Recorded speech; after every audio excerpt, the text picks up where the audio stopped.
In this video, we will show you how to delete WhatsApp group.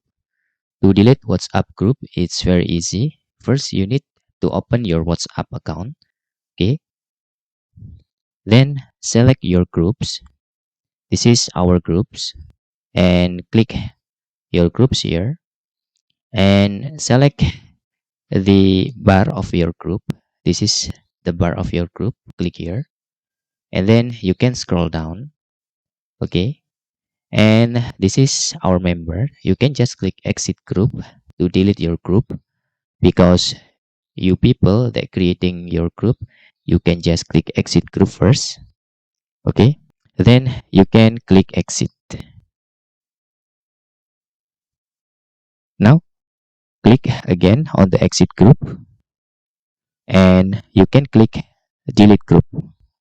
Okay, you remember to delete group, just doing that. Click delete group. Now your group has been deleted successfully. And that's all.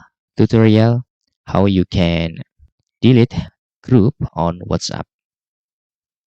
Okay, if you have any question, just fill up on the form comments. Hope this video helpful for you, and thanks for watching.